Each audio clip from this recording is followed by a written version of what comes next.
Minsan, sa gitna ng kadiliman, naririnig ko ang tinig ng Diyos.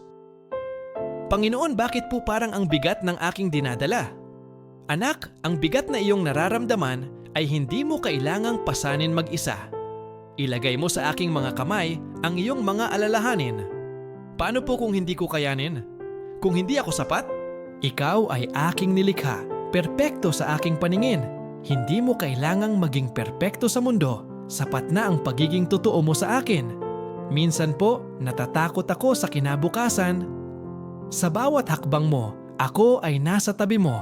Hindi ko man ipinapakita ang buong larawan. Tinutulungan kitang maglakad sa liwanag ng pananampalataya. Magtiwala ka, anak. Ang iyong mga luha ay aking pinupunasan. Ang iyong mga dalangin ay aking naririnig. Sa gitna ng unos, ako ang iyong kapayapaan.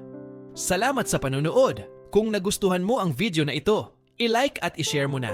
Huwag kalimutang mag-subscribe para sa mas marami pang panalangin at inspirasyon.